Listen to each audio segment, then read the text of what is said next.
So today, if you're here, you probably know that our topic is hyper-casual games. There's really a lot to be said because it's a very measurable type of games. Success can be measured very quickly and very easily. It's very iterative, and all of these lessons can best be learned firsthand. So we really try to bring two sides of the story. One very successful local studio, Tami Games from Novi Sad. Nemanja, hi, and thank you for joining us today.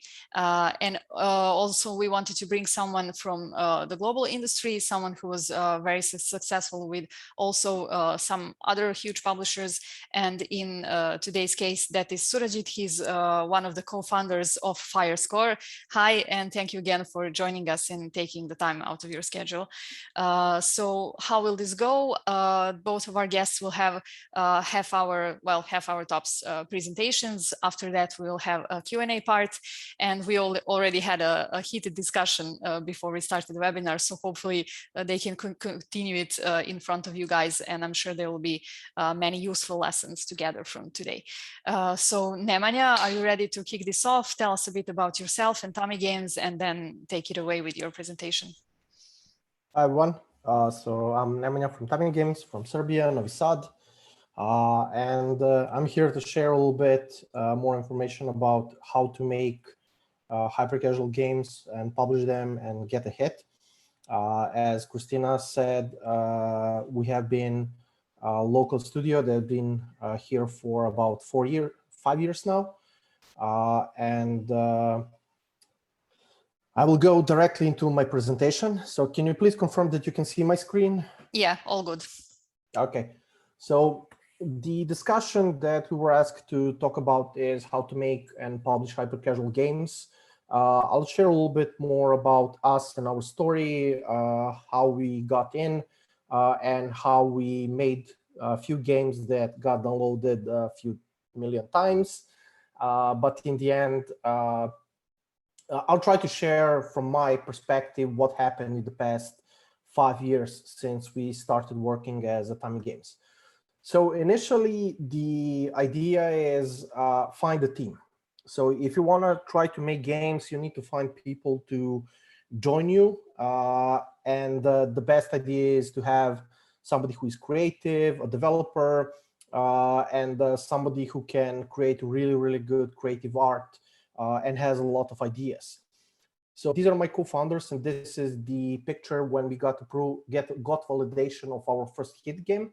And I'll talk a little bit more about it. Now, over the course of years, the team started growing. Why I'm talking about the team, I'm talking because being in really positive environment with the people who love to make games and who enjoy making games and playing them, I think it was the most crucial thing for us. And having fun, being able to spend time with those people is something that is definitely being a growth path for us. So find people to join your team or join your company in order to start growing. Now, why I'm saying this? I'm saying this because one of our first game was called Tami Slide that we started working on in 2016. Unfortunately, this game looked really good. It was an amazing game. It had checked all the boxes, but unfortunately, we failed by investing almost 2 years into the development. We did too many versions of the game. We never tested anything. We spent a lot of money on, technically we lost money on salaries, and we spent our time learning. And the game unfortunately made like $2,000 in revenue, which is total loss about $34,000 when we calculate the salaries for over the course of 2 years. But then we started figuring out that there is a new trend coming in somewhere in 2018. It was called hyper-casual games, which means the games that are very simple to play and people understand them instantly. And one of the core games of hyper-casual market was actually that I think that everybody has seen. But the point is, the hyper-casual games are games that are very simple to play, very simple core mechanic, usually just a tap, and you immediately understand what's the objective of the game and how the game is played, and you instantly can start playing those games no matter of your gaming experience. So the idea is to make games that can be played by every single person on the planet in the simplest possible way with a tap or swipe mechanic, and that's it. Now, the graphics are not the main factor for those games. So the simpler the game is, the clearer the objective is. As you can see on all of this GIFs, the backgrounds are clean, 2 or 3 contrasts, and immediately the gameplays are understandable. And just by watching those GIFs, you understand how those games are played. And that's one of the core things of hyper-casual games, being understood instantly. Now, as soon as we heard about hyper-casual games, we started working on our first one. And unfortunately, till this day, this game was never published. But it was one of the first hyper-casual games that we developed. It was very simple, tap mechanic. Game actually had extremely good metrics, but the cost per acquisition was always high. And unfortunately, the game never got published. And what happened next is we figured out, okay, we are doing something wrong. So we started collaborating with a publisher in 2017 with Voodoo, and we started working on multiple prototypes. So the idea was to develop a large number of prototypes in order to get a hit game. And our first game, hit game, was called Volley Beans, and it was our 11th hyper-casual game. So it took us 10 games to fail, and 11th game was the Volley Beans. As you can see, the gameplay is very straightforward. You play against another player, and the core mechanic is just a tap. So you tap to jump, you tap to smash. There is no brain usage in this game. It's just simple tap, tap, tap in order to relax. And the idea for this game came from the old trend.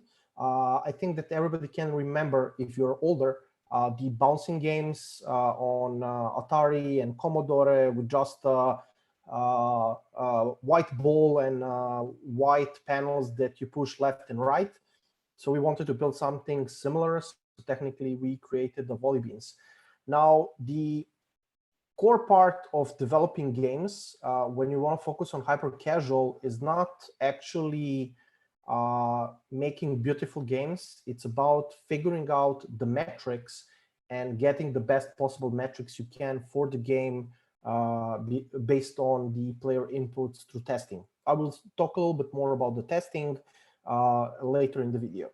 Now, what are those numbers that we have always been focused on getting? In current market, the hyper-casual game that can be said it's kind of hit game is a game that has a day 1 40% retention, day 7 is 10%, and CPI, or acquisition cost, to acquire users is below 30 cents. Those games tend to be potential hits, and those games can scale into million players. And that can happen if the game appeals to everyone. If your game is potentially too masculine or too feminine, it might stop growing when marketing team launches the campaigns. It might scale in the wrong direction, and unfortunately, the game will not get published. So trying to avoid making games that are too feminine or too masculine, you need to focus on making stuff that is kind of in the middle, is gonna push you into the right numbers. So the first time when we saw these numbers, this was October. Actually, I don't know when the screenshot was, but these are the numbers that the game constantly had. And these were the numbers from Volley Beans when we launched the game. And now we come to the part actually how to make games and how to make hyper-casual games. The idea of building hyper-casual games is to figure out something that's interesting and avoid long development times. So the idea is to prototype a core mechanic idea without any shop system, progression systems, etc., and focus on building a core gameplay that can be done within 2 weeks.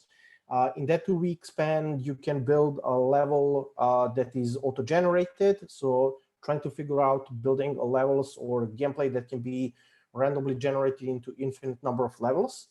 And when you have a prototype, you integrate Facebook Analytics, Game Analytics, and run Facebook ads for 4 days by recording videos of gameplay. And after 4 days, you will see the data inside of your game. Maybe not 4, but it will take like 7, 8 days to get day 1.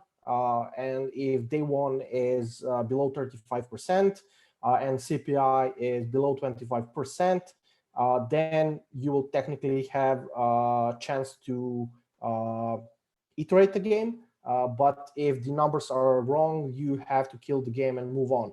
Now, I think that I'm mistaken. It should say day 1 bigger than 35. But okay, mistake in programming.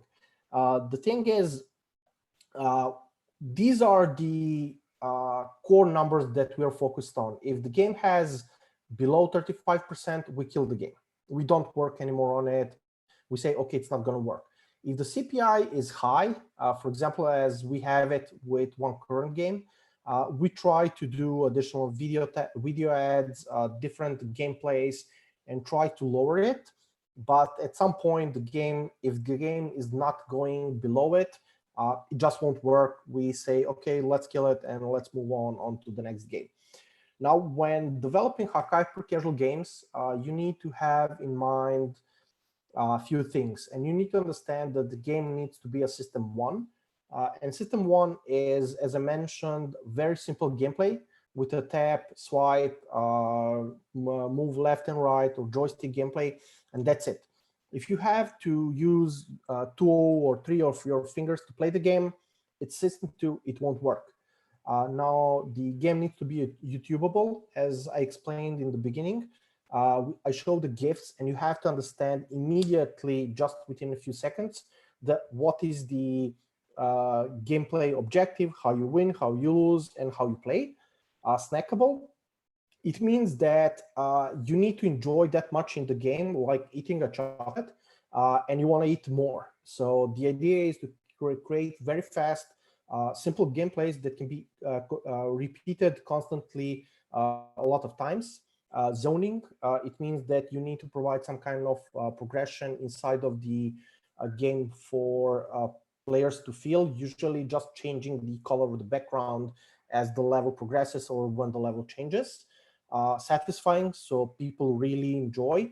And one of the probably most important things is to make sure that game is currently part of trending topic, and I'll talk a little bit later about that. So when we understood that, and we got the volley beans as a hit, just a few months later, I think it was like 3 or 4 months later, one of 3, third game was Pancake Cart, and that game also managed to crack the numbers. It got the CPI, got retention, and it was published by a hit game as a hit game by Homa Games, and game has been in the store for about 2 years now. It's very simple mechanic. You just tap and hold the screen, and the pencil is going to continue drawing the shape inside of the pen. When you finish, you tap and turn around the pen.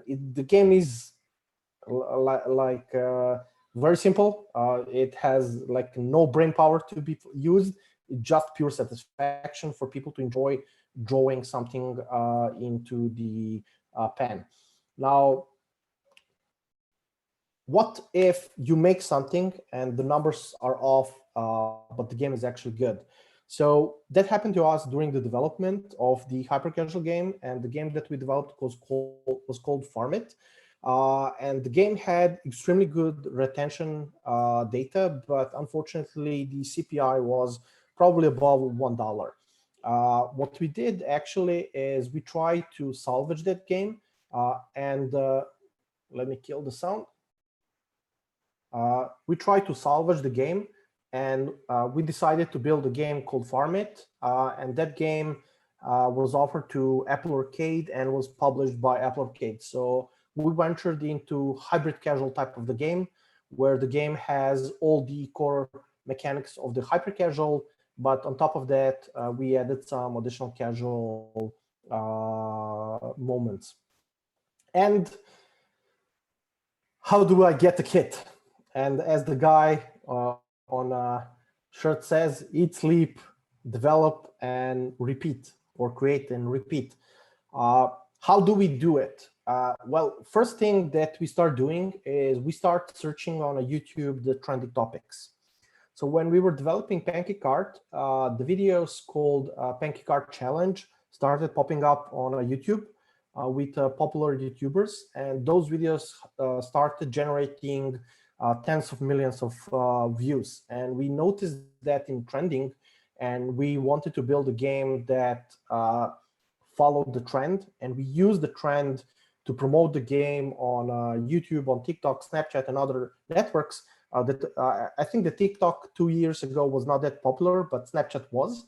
And also on Instagram, we got a lot of free installs because of that. And that's why the game was able to scale to about 40+ million installs.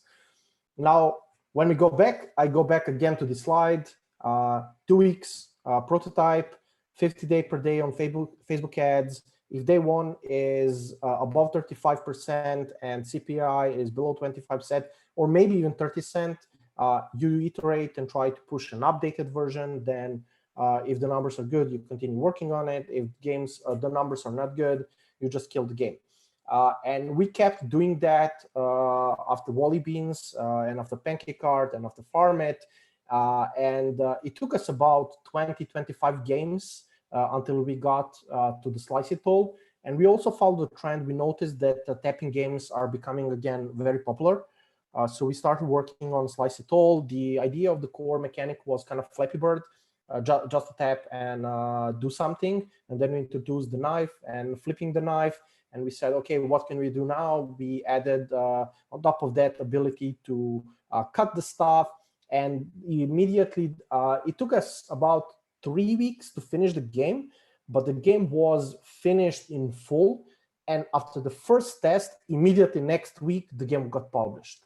So it didn't take any iteration. Immediately, the game had all the numbers, both retention, day 7, playtime, and CPI. So when you have the numbers, you'll immediately know. The game was really simple. Tap to spin the knife and cut the stuff, avoid the obstacles, avoid the enemies, and get to the end of the level. And this year, this game was one of the top trending games during the summer. We continued working on that. Now, where do we go now? If you want to develop a game and you don't know how to do it, there is a good thing called publishers. We have been working actively with Voodoo, Homa games, Coda games. We worked also with CrazyLabs that a colleague is going to talk about. And if you don't know how to get started, you can definitely reach out to publishers. Most of them are open to communicate with you and get you into the Slack channel and start communicating with them, talking with them how to make the games. And for us, the past 3 years or almost even 4 years now, Voodoo has been crucial for our success because we have been constantly working with them, 1 or 2 weekly calls every single week.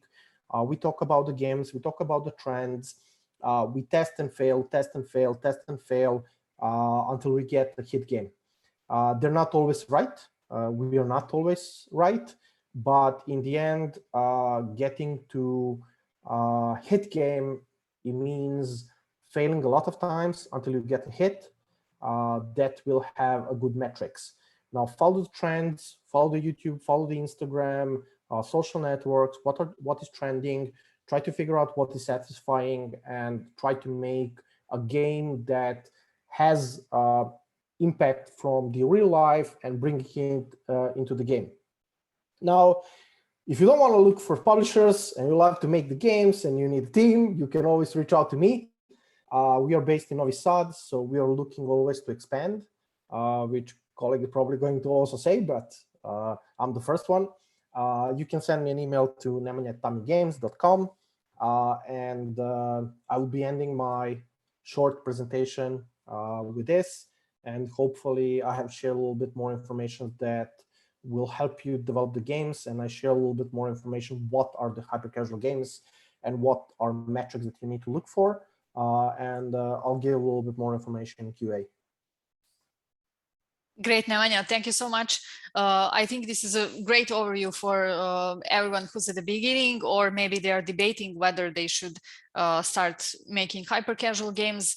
As you said, I think it all contributes to like this standard that it's a great project for teams who are just starting developing their first games ever. Because it's fairly cheap to make, you don't need a lot of people, you can always check whether the game is working or not. And all these metrics you were checking, you were doing that before you spoke to publishers for the first time. So that was your like initial idea how to gauge whether the idea is good or not. Yeah, so initially we started working on our own, trying to figure out stuff, but then we started working with publishers and they cleared up what we need to think about and how to look at the numbers, and they gave us the kind of metrics that we need to follow and get to them. So also one thing that I didn't mention, usually there's 12 of us now in Tummy Games, but the thing is usually there's only 2, max 3 people working on a game.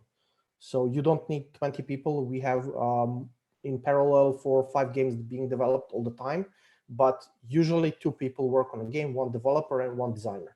That's it.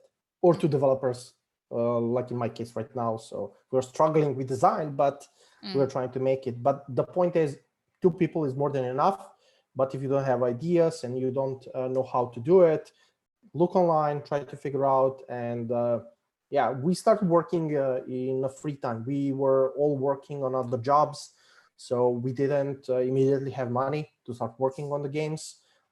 As I mentioned, it took us almost 2 years to get to profitability. But if you can't afford that, find a job in free time, work on the games. If you want to work on this in full time, find a job in a game studio. So. Great. Thank you so much. And we'll get back to you definitely with some more questions. So Surjit, how did this all sound? Does it coincide with your guys' findings? Sounds, well, Nemanja's story in itself sounds familiar to us. I think just in terms of the story of Tommy Games, I can remember that maybe my career has the same parts to it. It was in different startups. Each of those startups failed until we had this one, and it's great. I'm getting to talk about the last part of Nemanja's story of Tommy Games, which is something that happened to us, and what happened from there onwards as well. So it's pretty cool to see the mirror image in our stories. And you're out there in Serbia, I'm out here in India, but we really, as game developers, we all go through the same thing at the end of the day. Great. So let's hear it about you guys. Sure. So let me just share my screen and jump into the presentation. I can see it, so you can kick it off. All right. So this is the story of Firescore.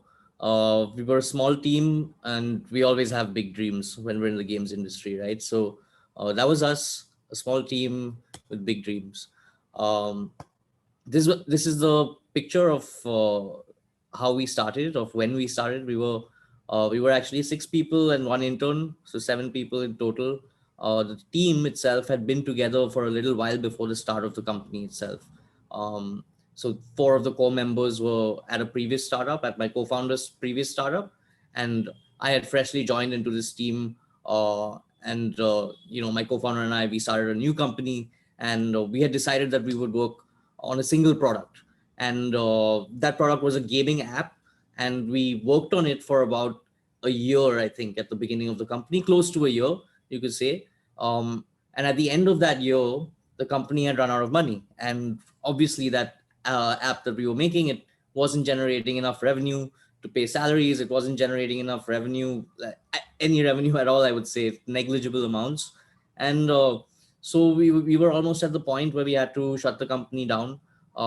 This was like towards maybe the middle of 2019 or late 2019, I would say.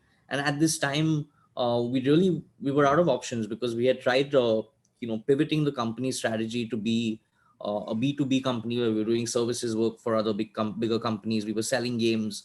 We were doing anything we could to survive, and it just wasn't working, and we just couldn't make enough money to keep the company around. But in the end, what happened was that CrazyLabs, the publisher that we eventually partnered with, was had put out an article in the news, and they said they were looking for studios around the world that they could partner with for a new category of games that was really starting to get very hyped. It was called hypercasual games. We contacted CrazyLabs on a cold email. We got a response within a few days, and it wasn't more than a week after that we had signed a deal with them that would actually pay us enough money to keep the company alive and keep testing new hyper casual games with them. So this was we did have some familiarity with hyper casual. We had done some research before we started this company. We had messed around with testing a few games, so we did know a little bit about the space, and we had some failures under our belt already. But this was the beginning of our stint with CrazyLabs, where we really started to have some forms of success, I would say. But before we go into that, I want to first very quickly take you through the process of hyper casual publishing. I know Nemanja did a great job already of explaining it to you, but maybe this is a slightly different perspective for you. So I'll quickly run through it.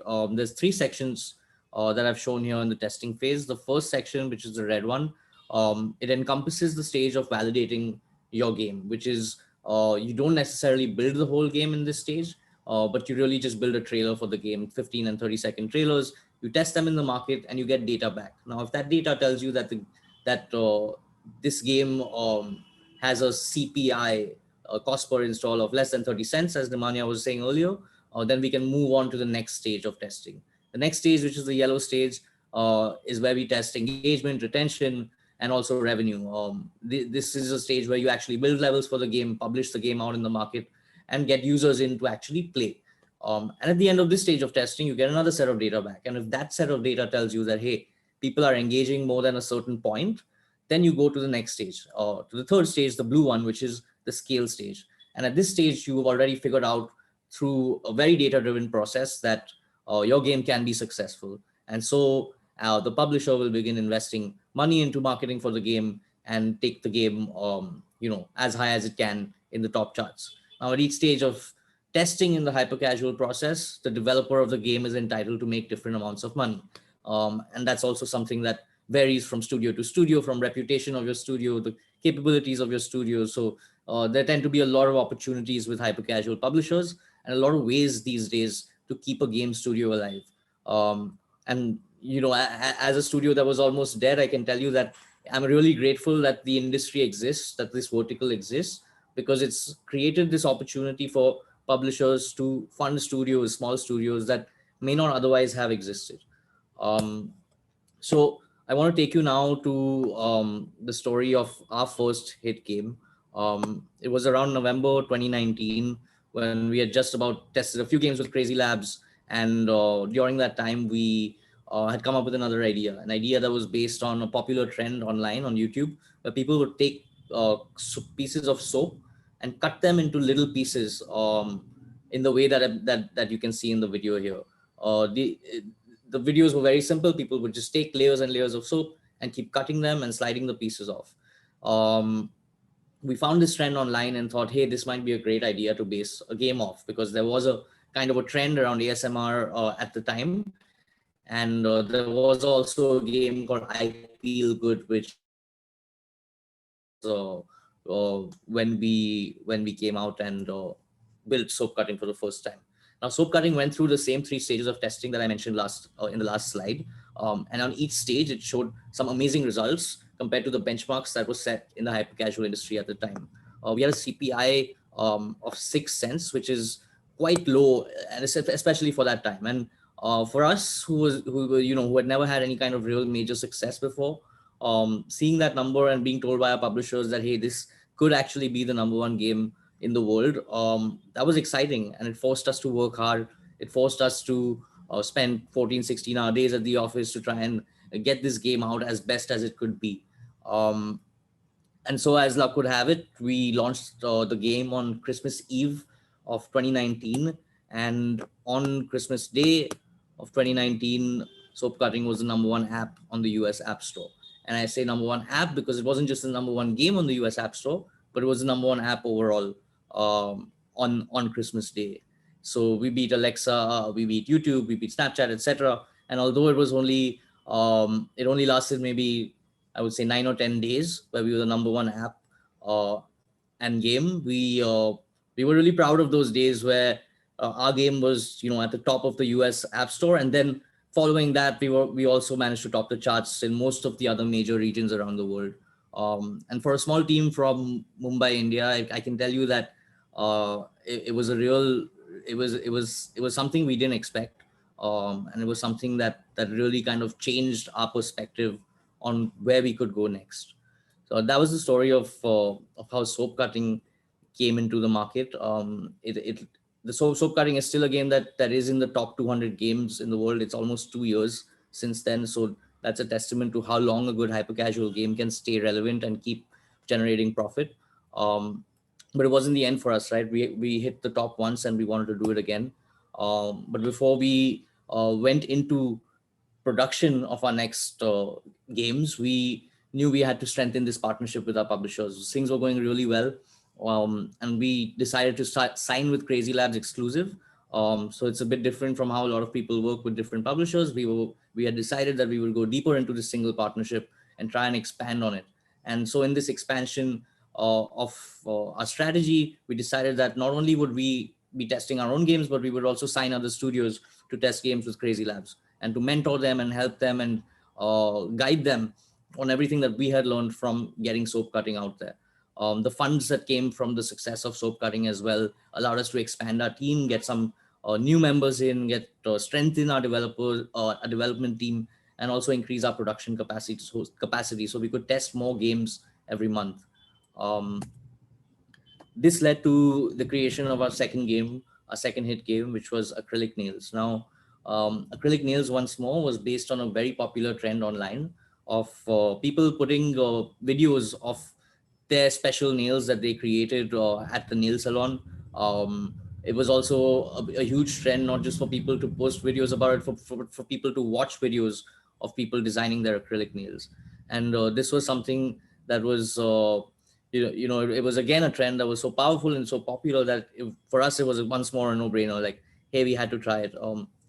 CrazyLabs, in fact, because of our relationship with CrazyLabs at this point, they kind of pushed this idea onto us, and they had spotted the trend. The head of publishing at CrazyLabs, Moria Goldstein, was the one who identified it, pushed it onto us, said, hey, you guys would be great to do it. And that resulted in another great CPI test, some great metrics on that test. And eventually we were given a very short timeline to actually build the game out. We finally did build the game out. We did launch it, and it was one of the top games of October 2020.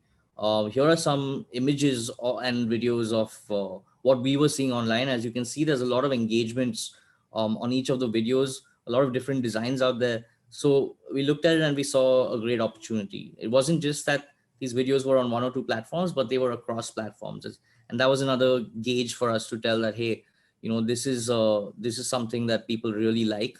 It's something that's really popular, and it's something that could be gamified in a fun and satisfying way. So here are some videos from the game itself, and in comparison, I want to show you also what the videos we were seeing online were like. And one of the key things that we did in the game itself was to try and replicate the experience as close as possible to what the actual trend was showing online. So if you'll notice, even the diagonal camera angle, the kind of colors we used for like our first few levels were as common as they could be, as you would see in these videos. The tools we used were almost exactly the same, almost designed while looking at the videos themselves. And overall, that is something that created a lot of relatability for the users and eventually led to a lot more downloads when they were seeing the ad for the game, because they could recognize, like, hey, I recognize this game because I've probably seen a video of it somewhere. And so that led to the success of Acrylic Nails. Acrylic Nails was also one of the most downloaded games of October 2020. In fact, it was the second most downloaded game on the US App Store after Among Us in October 2020, which was, again, we didn't hit the #1 game spot this time, but coming second to Among Us was no small feat. And again, it's not something that lasted for more than a week at the time, but it was it was uh, it was a great moment for us again to see ourselves in the same conversation as a phenomenal game like Among Us. So I'm going to take you now directly into the story of our third hit game, and this game comes after after probably 4 or 5 months of a lot of rapid prototyping, where a lot of our ideas were failing. And I can tell you that after the gap between soap cutting and acrylic nails was about 8 months or so. Actually, more than that, 9 or 10 months. But the gap between acrylic nails and hair dye was less than that. I think it was 6 or 7 months, but it felt like a lot longer because at that point we were testing a lot more games. You have to understand that we expanded the team after 2 hit games. We were able to create a lot more prototypes for testing and send them out into the market. But unfortunately, none of those games were working, and we did everything we could to try and try and try. But eventually, we went down to what our roots had told us could work, and we went back to market research. And in that market research, we found that there was this really popular trend that had come up in the pandemic and had stayed very popular, and it was the trend of hair dye, uh, women dyeing their hair, and again, not just doing it as a real life activity, but posting video clips of it. And hair salons also being very active on Instagram, on Twitter, on YouTube, etc., posting loads of really interesting videos about about people dyeing their hair. And there were great designs and a lot of creativity. And it was something that we looked at and said, hey, this looks like something that we could do once more. And in hyper casual, um, a lot of the times, like sometimes you have to kind of stick to your strengths, is something we realized. And throughout our portfolio of games, as we got hit after hit, we realized more and more that the more we stick to our strengths, the more it's working for us. And that's something we try to stick to. So all of our games are in this kind of same category of simulation games where you can't really lose, but you can kind of have a bit of creativity to come up with different ways to win. And then that's kind of what our games are all about. We try to make them, of course, as satisfying as possible and as close to the real experience as we can. Why did we do hair dye? Like I said, massive trend, lots of people posting online, millions of views on social media. And at this point, we had learned as a studio that we must listen to the market. And that's kind of where we looked. So as you know, the first stage of testing is the CPI test. The CPI test in this case, again, gave us a great result of less than 10 cents. Now the CPI test itself, the trailer for the game, this time we didn't even make it in Unity, or we didn't even make it in the game engine. We had just made it in Blender and we had tested it, and that gave us a great result. And so then we had to replicate this whole video that we made in Unity, which was a great shortcut to get an early test result for us. But it was a nightmare for our production team to actually make that video that we made as a game in Unity, to make it look the same, feel the same, play the same. It was quite difficult, and that's something that we probably wouldn't do again. We spent a lot of days trying to match the look and feel that we had set out for in Blender. The game itself was similar in its structure to Acrylic Nails, our previous game. In fact, I could tell you that part of the code base is exactly the same in terms of the structure of how things flow together, but the core mechanics are a bit different. There's 4 phases of gameplay: cutting, dyeing, shampooing, washing, similar to how the hair salon experience actually is. There's a bonus phase where you can create a whole new hairstyle at the end by watching a rewarded video. I think I'm not sure if either of us have mentioned it, but if you don't know hypercasual, then hypercasual is primarily ad-based. Very few, there's very little IAP action going on here. And so most of your monetization is done through ads. I would say more than 95%. And in that in the strategy of monetizing through ads, there's a lot of unique things you could do, like using rewarded video playable, playable, rewarded videos, etc., that you could innovate on. There's a lot of other features in the game itself, like VIP levels. The mechanics are super simple, tap and drag in every step, and we focus on ease of play and satisfying effects. And as much as we can, we stay true to the real life experience. So in the next stages of testing, before we actually took the game to scale, we spent about 1 month in that stage. We had poor retention to start with. I mean, people weren't engaging with the game as much as we wanted. We didn't have enough time to convincingly execute the game mechanics we wanted, and the game was a bit clunky overall. Eventually, we got enough time to spend on the controls and the mechanics, and we made this experience satisfying. We saved a lot of time because we reused the code base of previous game. The game itself had a top 10 iOS launch, but was #1 on the Google Play Store when we launched in the US. It was the third top chart hit for the company. And at this point, we had tested around 60 to 70 games in total. That means obviously we didn't build 60 to 70 games as a whole, but we tested 60 to 70 trailers during this time since our first game had launched. Now, I want to tell you a little bit about how we expanded our partnership even further after our third hit. We began the Crazy Hubs accelerators in Mumbai and in Hyderabad. There's 2 accelerators that we started. This is where young teams can come and register with us, come work from our accelerators for a 4-month program. It's like a boot camp where we have workshops, seminars, etc. And we teach you how to tackle the hyper casual industry, everything from business side metrics and sessions and workshops to Unity related stuff and art, design, everything possible that could help you build a hyper casual hit game. As a studio, as Firescore, we were really interested in doing this with CrazyLabs because at the time it was just a natural progression for us to take the success that we had and bring it out, help other people replicate the same kind of success.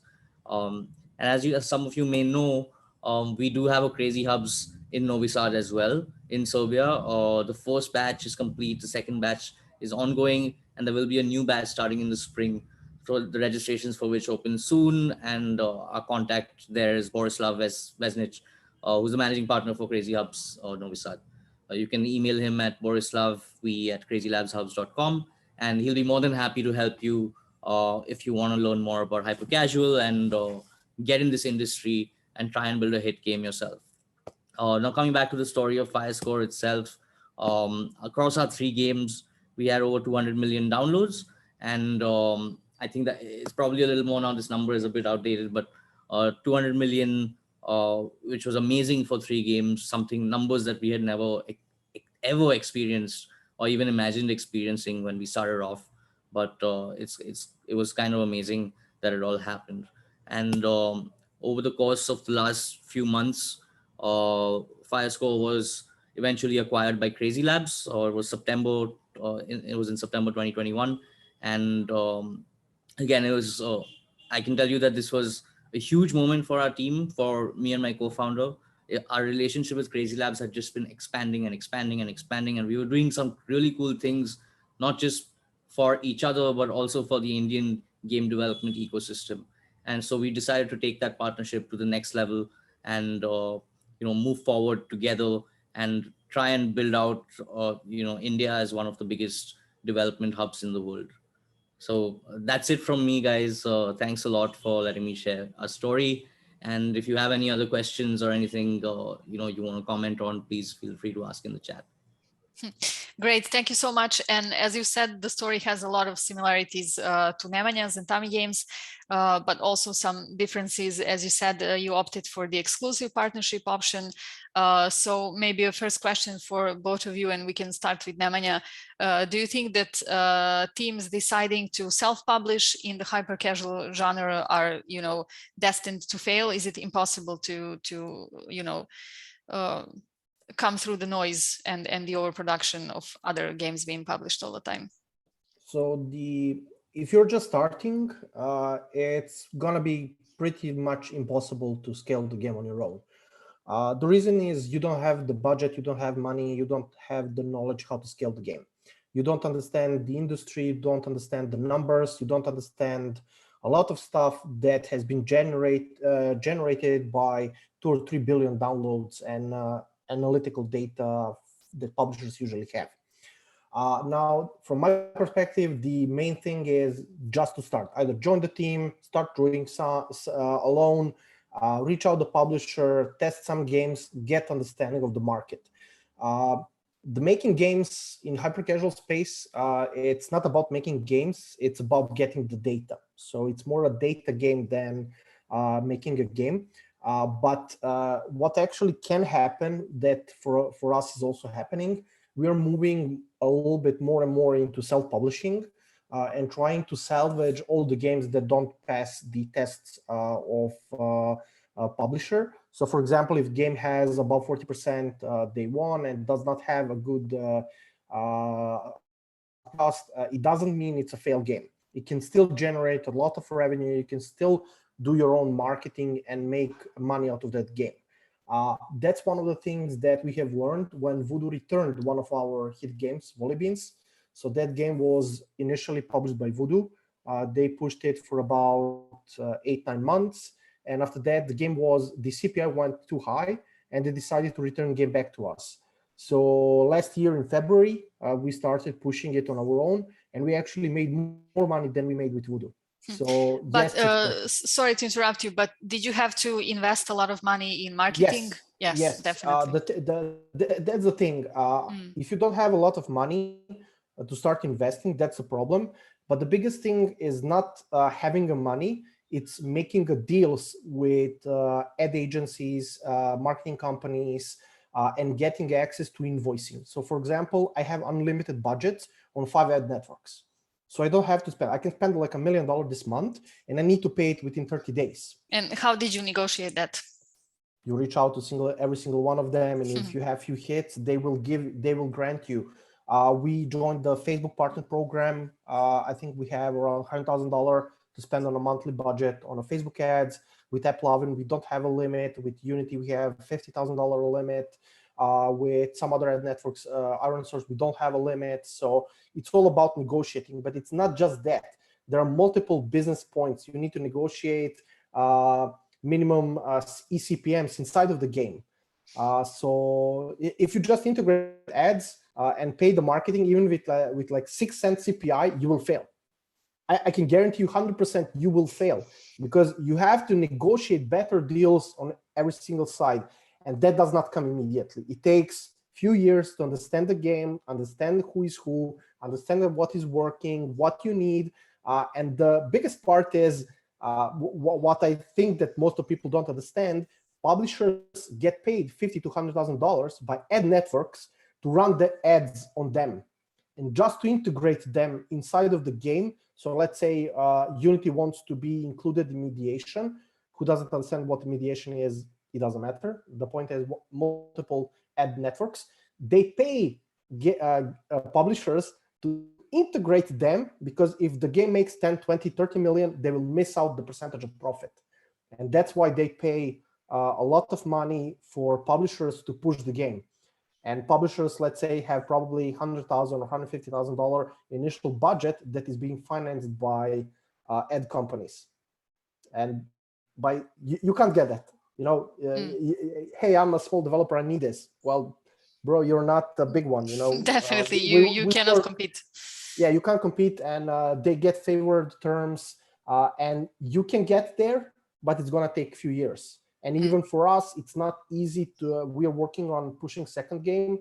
We tested one game and literally that happened. We had good CPI, but the ad performance was terrible because I didn't go through all the steps that I did for Volleybeans. So yes, it makes sense to push on your own, but you will probably make money faster with the publisher. Definitely, and in this genre especially. And I also think that this experience that you use to negotiate all the deals, it's not only coming from your experience in the gaming industry, but your previous experience with the other startups you had beforehand. And I know that Surajit also had some experience before the gaming industry. So I guess this sort of entrepreneurial way of thinking is advised to be had if you're grappling the hyper casual genre. Yeah, well, just 1 second. Say Sujit said, I also had multiple companies that I raised 5-6 rounds of funding. I sold one company. I failed like 2 or 3 companies. So I talked with a lot of investors. I understand what the business is. I come from marketing background. So for me, understanding how to do the marketing was easy part, but finding the money was the hard part. And getting the trust from the team to spend $5,000 on the marketing. And actually, the first money that we spent, we made on a hackathon organized, I think, by SGA and Facebook, that we got $3,000 or $5,000 credit. So that was the first money that we invested in marketing. So. Great. Yeah, I also wanted to mention that besides these crazy hubs, for example, another way to get into the hyper casual industry is to follow really an abundance of game jams that are happening online every few months. So all major publishers are actually starting this hackathon. Sometimes they are 48 hours, sometimes they're less a month.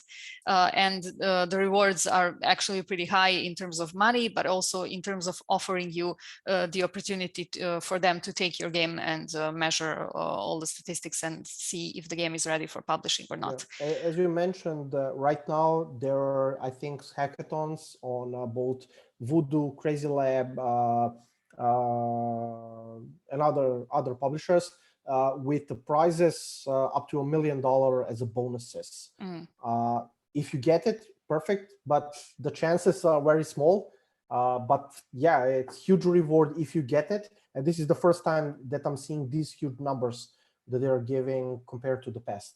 Yes, exactly. And there have been really more and more acquisitions in the hyper casual genre, as we've seen, and even Tencent decided to invest.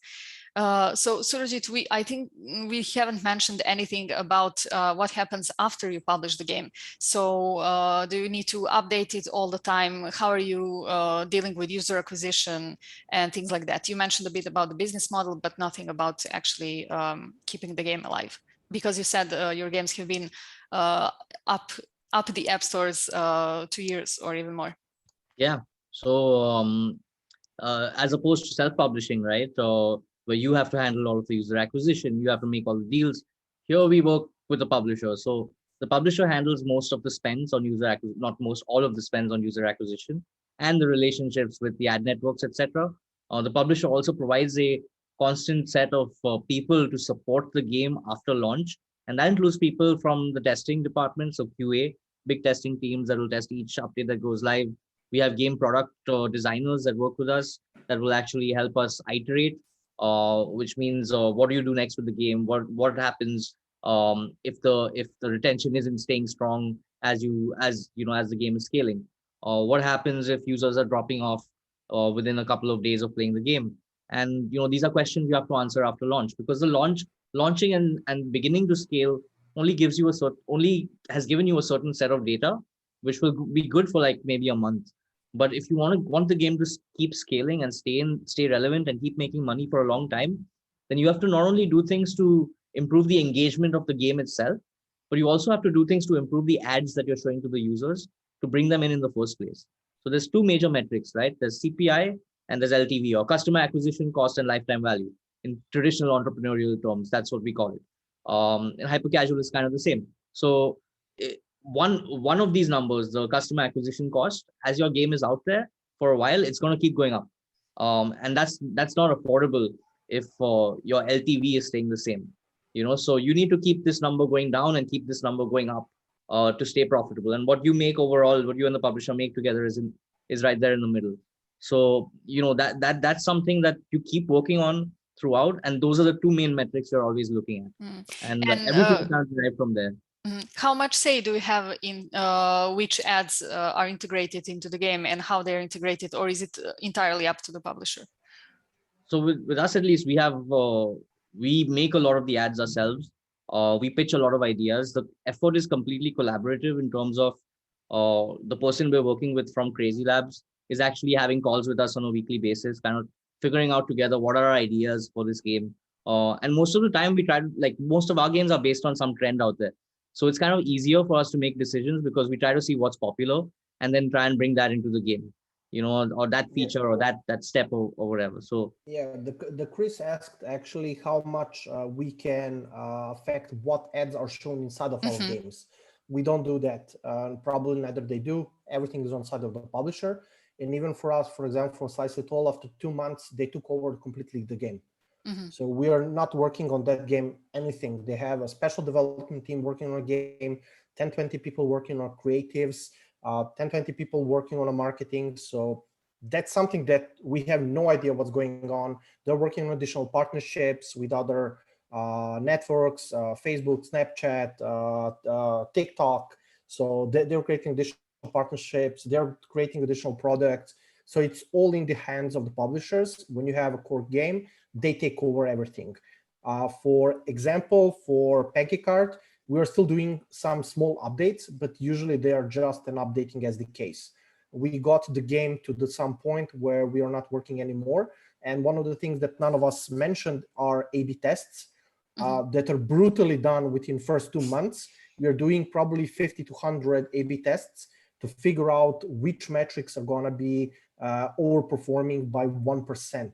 And when you hit 10 things that improve 1%, that's 10% increase in revenue, in retention, and everything. And that's how the things are done, actually running the A/B tests. And for example, I completely know that, for example, for Slice It All, the game on iOS and on Android is not the same. It's not even same in the different countries. So for example, if you're playing from US and from Japan, the game might be completely different. For example, level end might be completely different because an A/B test showing Japan that, let's say, cutting the barrel is better than cutting the stone, whatever. And those are the things that you can't do on your own. When your game gets launched, there are like 20, 30, 40 people working on it to make sure that that game is successful, because they are investing millions, but they need to get that money back. And usually publishers, in the first 2 or 3 months of scaling the game, 100% lose money. And they start generating, recouping the money only after 3 to 4 months.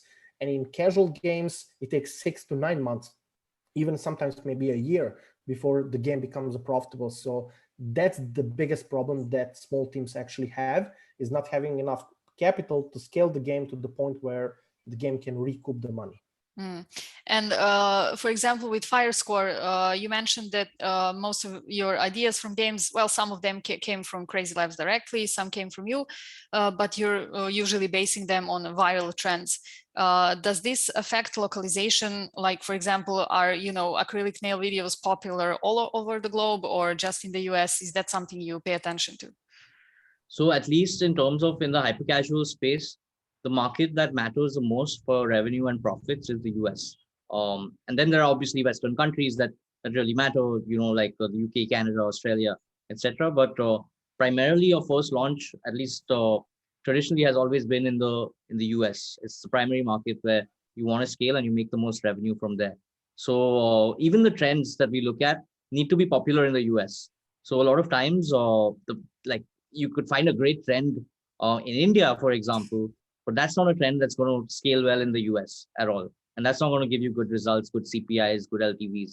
So yes, our trends had to be popular in the US. It's a great bonus if they're popular worldwide, but the US was the primary market where we were looking. Makes sense. And I see that Nemanja is nodding, so I'm guessing it's the same with you guys.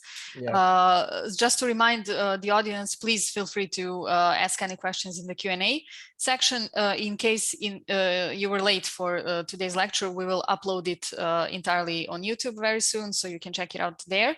Also, if you want to reach out to Nemanja or maybe to Crazy Hubs in Novi Sad or to the SGA, you can join our Discord if you haven't already. I'm posting the invite link in the chat. Nemanja, I think your nickname is Nitro. U2K. Yeah. Absolutely. K. Great. So you can, I'm guessing anyone can contact you if they have any questions. Yeah. There you go. Thanks. Use the email. I'm usually not on Discord, but okay. I come in every few months. To leave some gems of wisdom in our marketing channel. I know. Yeah. Thank you for that. And of course, I just want to announce, great. So we can also reach out to you can reach out to the Hubs with Borislav, and you can reach out to me on my email. Great, thank you so much for that. And just quickly to announce a link to the YouTube channel, of course, and just to announce our next week's, actually, sorry, not next week's, but our next lecture. It will be actually about a topic we never talked about on our lectures before, and in our Serbian community at least. Playable ads. There is actually a studio in Serbia that's developing playable ads, which is something maybe tangentially connected to what we talked about today. So you guys can already apply. The invite link or the registration link is on our website, sga.rs, in the programs section. Let me just pull up the YouTube link for you guys quickly. And the playable ads event will be on December 9th. So you have a lot of time to apply for that. I applied. You applied, great. See you there. So if there are no other questions, maybe Surajit and Nemanja have something to ask each other while we're here. If not, we can slowly say goodbye. Well, I don't want to take any more time, but what I can say is actually, if you check both stories, technically both ours and theirs hits came from YouTube, from the trends on social, which I said you should follow. That's how fortunate or unfortunate things are going to happen. We might get some additional competition now, but you have to make the games that people will love to play, and that's it. And they did hit a trend of kind of few-step games, and also they hit the fashion industry, where girls are always interested in, and they want to play with that because they enjoy doing that. And the nails have been widely popular the last few years, but yeah, we follow the trends. We try to make something that works, and I don't really have anything more to say. I think it was most of the stuff was already said, so nothing specific. Great, thank you, Nemanja, so much again. Surajit, any last words? I just want to say thanks to the Serbian Games Association for having me. It's amazing to go from nobody knowing us in the Indian games community a few years ago to now our games being known around the world. It's great. It's also amazing to meet other studios like Tummy Games and Nemanja, because as I said before, you tend to be from different parts of the world, but you all go through the same thing in the industry at the end of the day. So it's amazing to be here, and thanks a lot for having me. No problem. And hopefully live events will be back next year, maybe in spring, so we can work perhaps on a conference here in Belgrade, and invite you to come over and definitely meet more offline. I know we're all tired of Zoom, but also grateful because there's no other way that we could invite you, for example, to talk at an SGA event. So there's ups and downs as always. Lots of people are thanking us in the comments and in the chat directly. Thank you so much for joining us. So December 9th, playable ads, and I will see you on Discord and anywhere else online if you have any questions. Bye, guys. Thanks a lot. Bye.